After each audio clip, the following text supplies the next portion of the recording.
Good evening, freshmen and sophomore parents and students. This video is designed to provide vital information regarding the setup of final exam days and also explain how final exams will factor into a student's final semester grade for each subject area. Later on in this video, we will also have teachers from each core subject area explain the specific content that will be assessed on final exams and also provide examples of the review guides that students will receive ahead of time in order to best prepare for the final exams.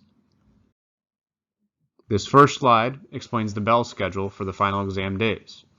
Our final exams will take place on Wednesday, December 15th, Thursday, December 16th, and Friday, December 17th.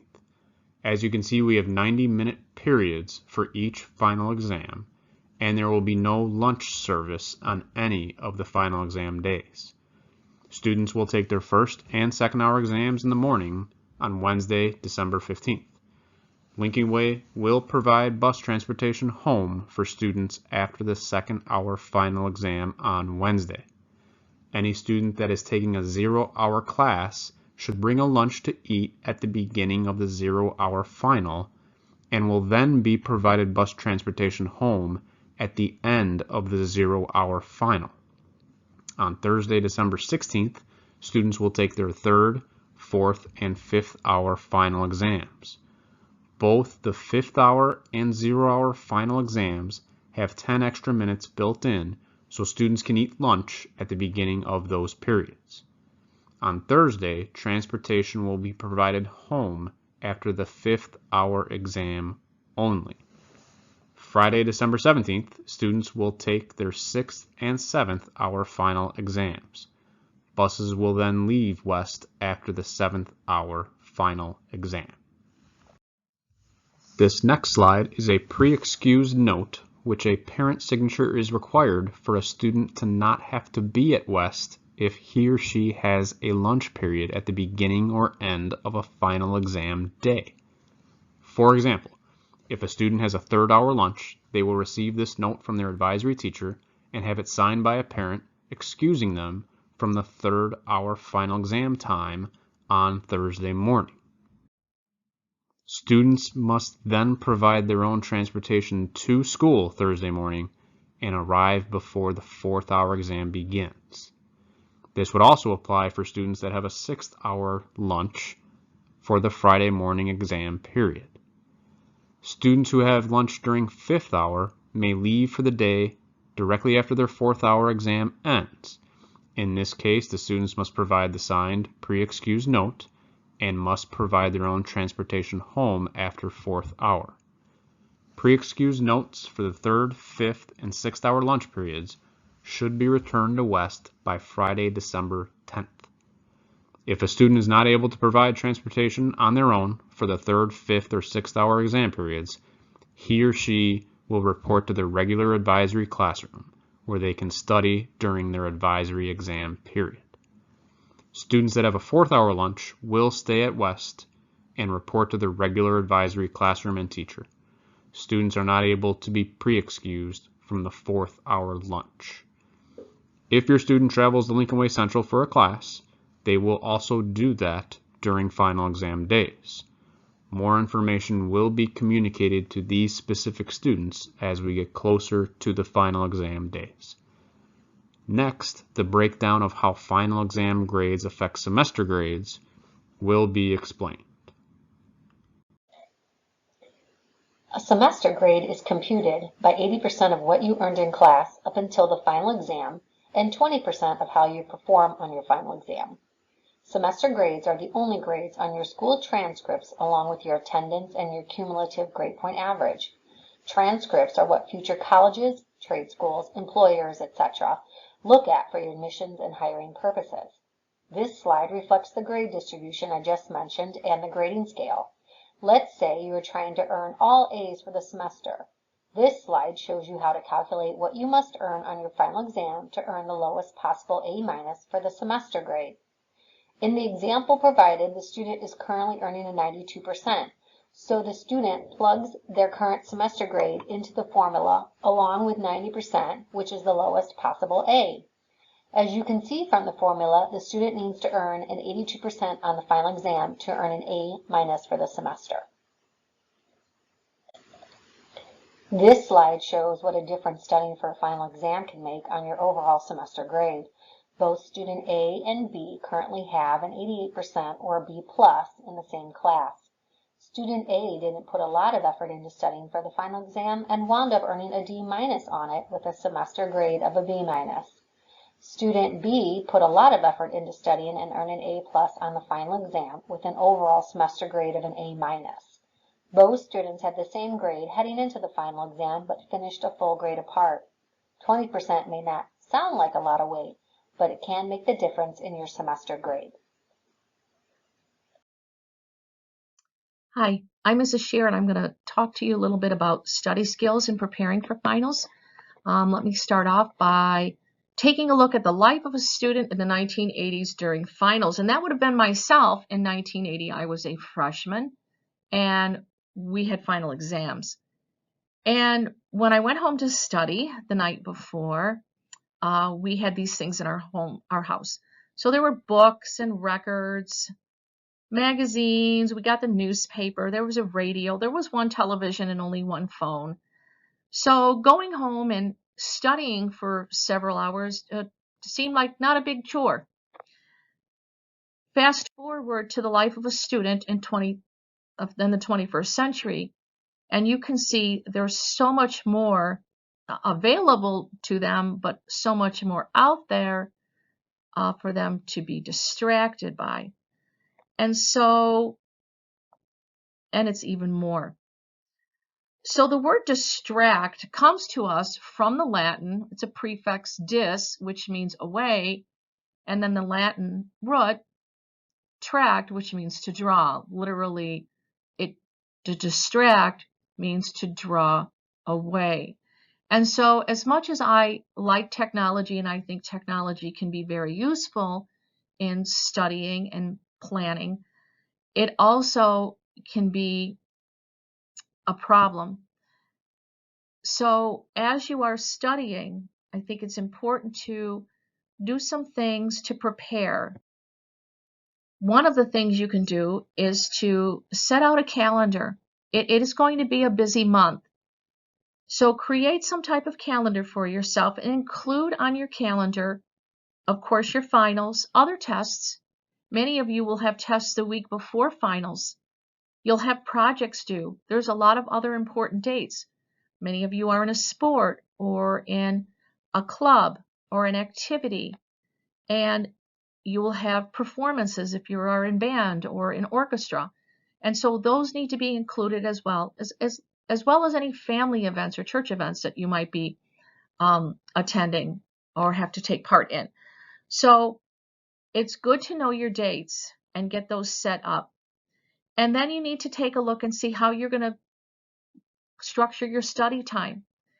Break up your study time in units, chapters, or chunks of information. Again, making assessments of what you know and what you don't know and what you exactly need to review. One thing is to understand the grading system. 80% of it is all the work we have done in the semester, and 20% of it is your final exam. So where does your grade stand right now? Prioritize your time. One of the things you can do before you take these tests is to set your goals. There's a big difference between getting a B and a B-, or getting a C+ or getting a C. So set your goals, make an assessment of those grades. Take and review notes as the teachers are working on reviewing with you or playing review games. Note what things that are being reviewed or stressed. Create or fill in all your study guides and the due dates that are required. Make sure you're doing them before, because then if you have any questions, you can always seek the teacher. The morning before the final is not the time to do that. Plan your study schedule, set up your study environment. Where are you going to study during this time? Actively participate in any reviews. Just don't sit back and think it's a time where you can kind of just chill. Seek the teacher if you need help. Make an appointment with the teacher. And then create your own online reviews. There's Quizlets that you can make. Making them yourself is much more powerful than having somebody else make them. Of course, there's things that you can do during the test. Making sure you pre-read the entire test. Making sure you carefully read and understand all your directions. Reading your questions and answers in its entirety. Raising your hand and accessing the teacher if you need assistance. And then after the test, you make sure you thoroughly review your test. You look it over and you've answered all questions. Check your answer sheet that you bubbled everything in. Do you have test anxiety? Study smart. It's not going to be what you study, it's how did I study, especially for that retention. Review and develop good study habits. Discuss the material with someone. Sometimes studying in isolation is not the way to go. Have someone quiz you with the information. Do a study group. Get a good night's sleep. Sleep is extremely important at this time. Your brain will work more effectively for you if you've had a good night's sleep. Making sure you're getting proper nourishment and having a snack before you take the test. Take deep breaths and relax. We've done some of that mindfulness. Clear your mind. All right. Tell yourself you've got this. And then again, there's always time to ask for that guidance. So it's mentally preparing yourself for it.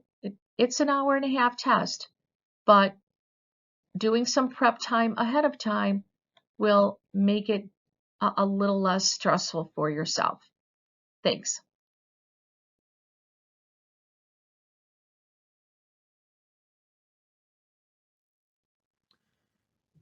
Hi, this is your Earth Science Final Exam Study Guide review. Your study guides themselves will be passed out by your Earth Science teachers. The Earth Science Final is similar to other science finals in the fact that it covers the content of that semester.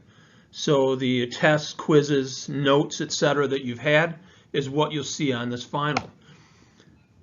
Most of the material that you see you've already had. Some of that we're working on right now. This should be very familiar, although some of it you may have forgotten. Looking at latitude, longitude, topography, and maps. Minerals, of course, we went through. Properties and characteristics were the toughest part of this. Rocks, the rock cycle, of course, and the process that forms these. 3 types of rocks, sedimentary, metamorphic, and igneous. Layers of the earth and tectonic plates we just finished. That should be very familiar. Now we're in earthquakes. We've discussed P waves, S waves, and surface waves. We're talking about the moment magnitude scale. Some of you are just getting into tsunamis.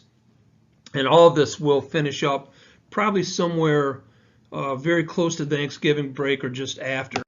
And the last unit we'll do is volcanoes. The key to success on your final exam study guide is to start right away. Don't wait until a week before finals to begin your final exam study guide.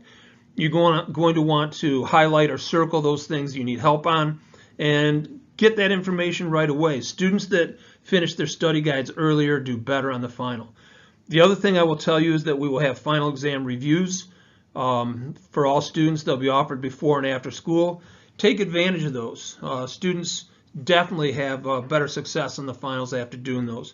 Work hard, put your phones away, and good luck.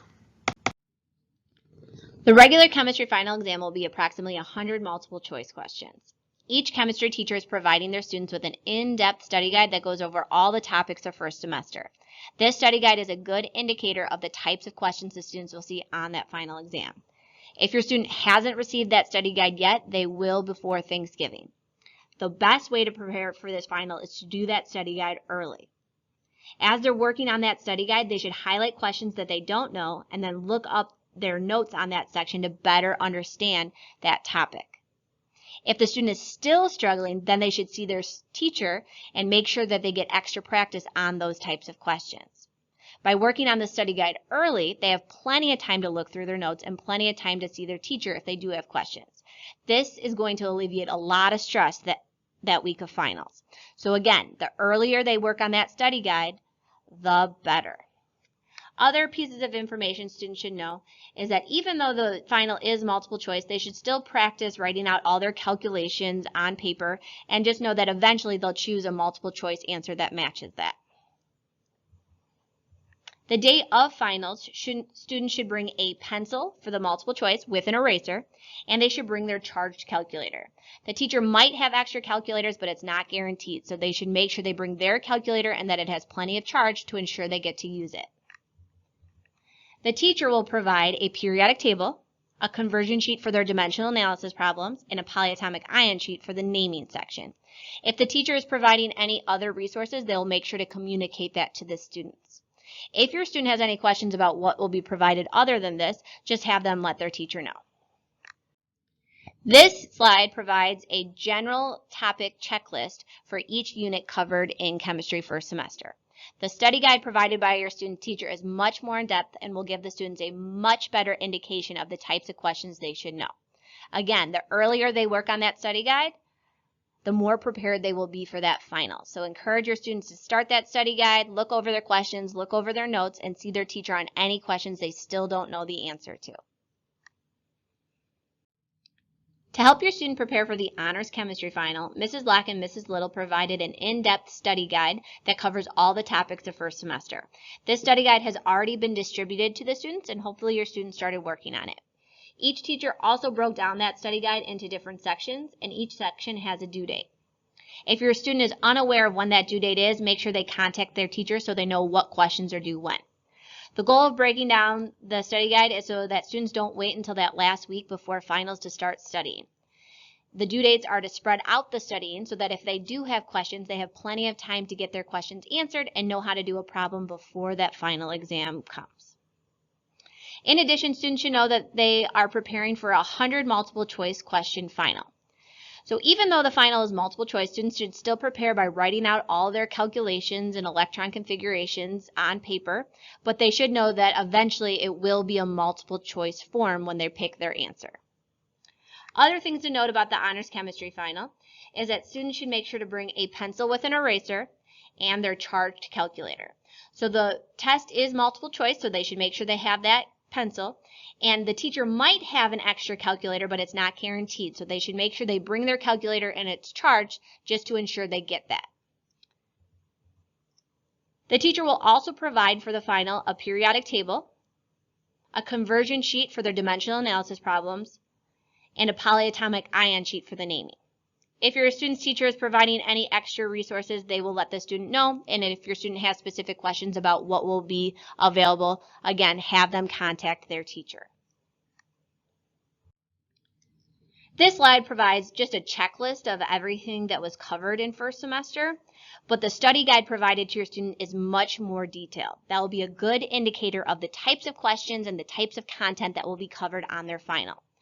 Just like we mentioned before, your student is encouraged to start that study guide early and make sure they have the questions done by the specific due date. If they have any questions on something, they should make sure to look back at their notes and ask their teacher plenty of time before the due date and also plenty of time before that final so they feel more confident for that final exam.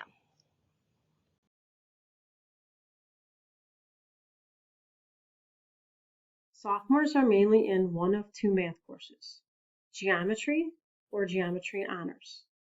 We will first look at geometry. By the time students take first semester exams, they will have learned 3 units of material. These units are highlighted here, and there is more detail beneath each unit. This exam will have 50 multiple choice questions. To help students prepare for this exam, a review packet will be distributed to students in the near future. We will now look at geometry honors. By the time students take first semester exams, they will have learned 5 units of material. These units are highlighted here, and there is more detail beneath each unit. This exam will have 75 multiple choice questions. They will also receive a review packet to help them prepare. The review packets distributed will be representative of the types of problems that will be on the exam. All students should complete the packet with the idea of relearning as opposed to just completing all of these problems. Ideally, each student would review their notes prior to working through the packet and not be dependent on looking up how to do every problem. Students should circle problems they struggle with as they attempt the problems. They should then ask their teacher for help on those problems on days in class dedicated to reviewing for the semester exam. I hope this information has helped. Students can also visit Math Center during their advisory if they would like some extra help outside of class prior to their exams. Thank you.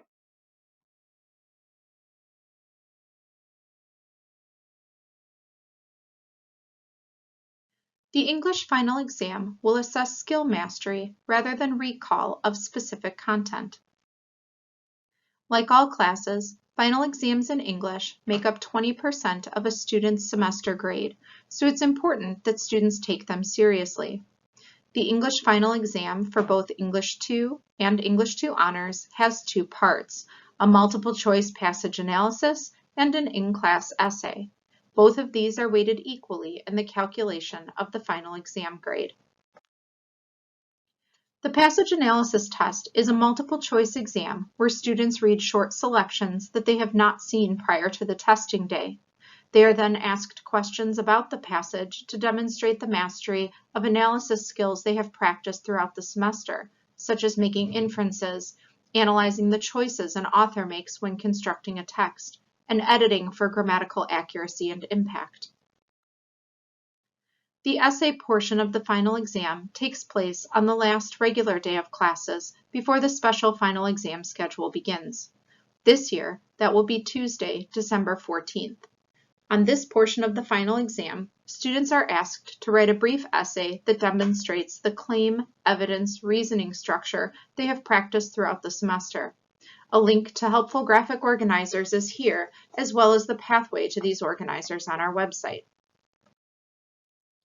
This slide has key terms and ideas to review for both the passage analysis and essay portions of the final exam. Students should be able to explain what each term means, as well as apply it to their writing or text analysis.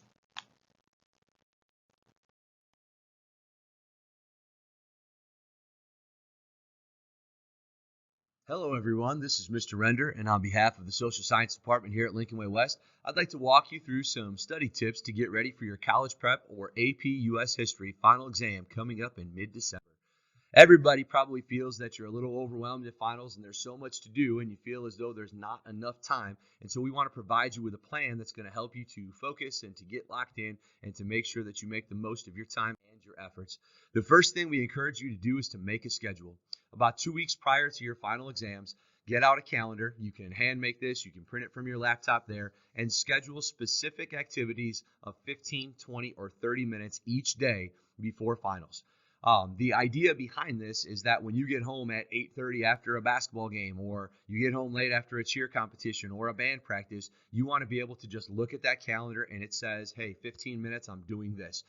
Right after school, I didn't have practice today. This is a 30-minute day and I am doing this activity. By planning everything out and writing out your plan ahead of time, it makes it much easier at the end of a long day to just spot what you need to do and then get involved in that activity. Everybody has probably seen someone like this or maybe felt like this with tons of distractions. The Red Bull there, maybe that third cup of coffee, the iPod, the phone, the door open, the TV going in the background. We encourage you to minimize all of your distractions. Turn off the TV, turn off the radio, devices that are unnecessary to you studying, put them in another room altogether. If your phone is sitting on the bed across the room or if it's in a backpack where it's near you, you're going to be tempted to pull that out at some point. Your laptop, if you're using that for study purposes, we put a lot of things on Teams these days, of course. Close all windows and close all apps completely that have nothing to do with the studying that you are working on at that particular moment. Put your laptop on mute so that way you're not hearing the noises that indicate an email or a Teams message, so you can really lock in and focus when it comes time to study on each of those days. And then choose a time that is productive for you. I'm a big morning guy, and so I know my house is quiet, and I also know that I'm freshest out of bed. Certainly that's not everybody, but choose what is your most productive time of day, so that way you are getting the most out of your study opportunities that you are creating for yourself. Next, here's an example of your study guide. If you're taking a college prep United States history class, you'll notice that we break down each of our units by chapter, so you can use your textbook. as you're going through and completing your study guide. There are specific questions for the college prep class that relate directly to test questions. Here's another example of a page from your study guide if you're taking a college prep United States history class. For those who are taking an AP US history class, your study guide is going to look a little bit different. It instead is going to have a list of the subjects that you need to study rather than specific questions, as AP requires you to know and understand a little bit more about each of the subjects rather than just a few more specific facts right there. So that begs the question, how on earth should I approach studying? How does this work, right? How do I get ready? Remember that studying, folks, is an activity. I cannot stress that enough. Be active, active, active. Completing your study guide is fantastic, and it's a great first step. However, if you only complete that study guide, after that, all you're going to do is look at it or read it, and we need to do more. So reading and taking notes from your textbook. Reading and taking notes from a Princeton Review book, for instance, if you're an AP student, very helpful. Making flashcards of all of your terms. If you go through the study guide and create flashcards where you can sit down now with a parent, with a sibling, with a partner from class, and you can go back and forth and recite those and work through those and talk through those, you're being active. Sorting all of the content from your study guide into themes is another huge way for you guys to create connections and to understand, right, things that go together. An example, you could list wars and conflicts and place everything from your study guide that concerns wars and conflicts all in that category. You could take everything that concerns geography and put it all into a category, so on and so forth right there. Building connections and sorting out into buckets, if you will, the different subjects that you are covering. Making connections between terms. You could sit down with a partner and maybe they look at Unit 3. Here's 3 terms: the Second National Bank, tariffs, and infrastructure. And so now you, as the person studying, you have to go through and say, well, the Second National Bank of the United States was trying to promote economic self-sufficiency in the U.S. They did that by levying tariffs for the first time to protect American businesses from imports, and they created infrastructure such as the Erie Canal as an example to connect markets together and therefore create jobs and create interstate trade, so on and so forth. So choosing 3 to 4 random terms at a time and building connections between them goes far beyond just your basic definitions. Remember, studying is an activity, folks. Of course, right, at some point when you're going through your study guide, you're going to bump into something that you just do not remember, or maybe you were absent and don't know anything about, or at least you feel that way. It is very important, folks, that you know what you do not know, so you can really focus on those subjects that are your personal areas of weakness. How do you fix that when you make a list of subjects you do not know? You can go to your notes. You can go to old assignments, old study guides. You can go to any resources that your teachers may have posted on Teams. You can open up your textbook, as the study guides are sorted by chapter, or you can head on over to Khan Academy, which I know many of you are probably familiar with from working with Dr. Luzzo. If you go ahead and head over to Khan Academy, this website here, and select the Courses tab that is circled in red in the top left-hand corner of your screen, you're going to end up seeing this. And you, as U.S. History students, can click on either U.S. History if you're taking college prep, or AP/College U.S. History if that is your course. When you select either of your courses, you're going to get a list of all of the units, the time periods, the subjects that are being covered and taught in your U.S. History classes this year. When you click on any of those subjects, it is going to give you a detailed list of all of the topics that go with that larger subject. So American Revolution, it could be the colonial period, it could be the American Civil War. And now you can specifically choose, man, I feel like I don't understand Native Americans in the Southeast. You can click on Native Americans in the Southeast, and it's going to take you to an actual video, a reading, a timeline, an animation, notes that are going to walk you through that subject that you may not feel that you're at your best on at this particular time.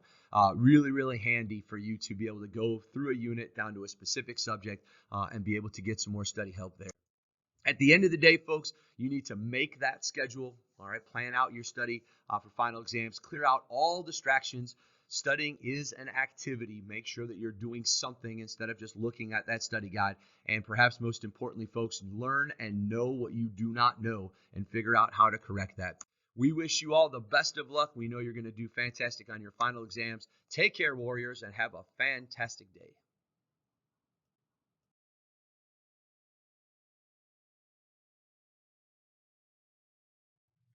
Good evening, parents. This is Mike Villa speaking on behalf of physical education and driver education. During your child's sophomore year, they may have had physical education first quarter and driver education second quarter, or vice versa. Sophomore year can be confusing for students because they may have had two classes or just one. So the main questions you may have are, which class do they study for and how do they know? Let's first start with physical education.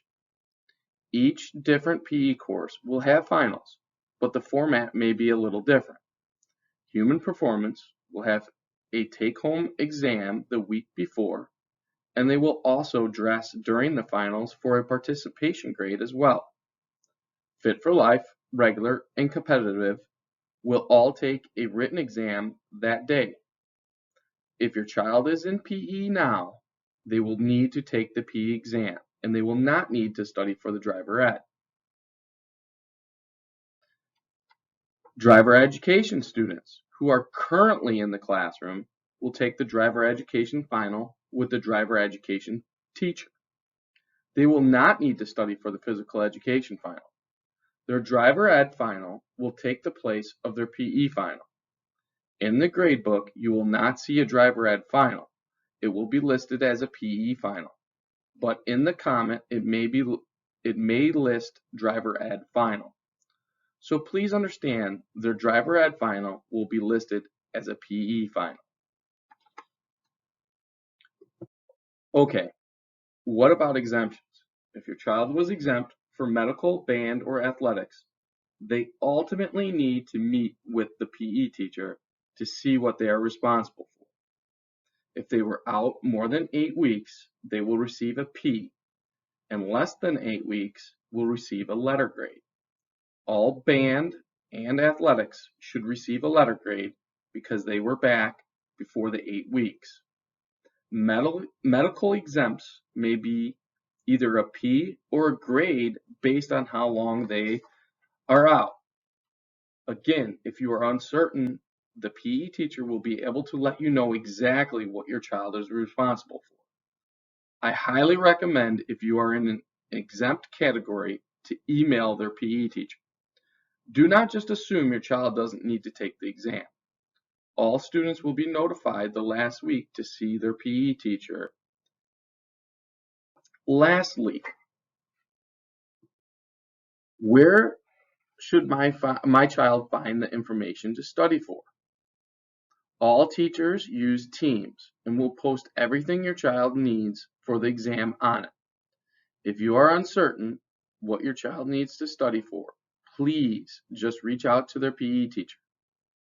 Ultimately, the PE teacher will be the ones who enter grades and will be able to guide your child on what to study for. Good luck and go Warriors!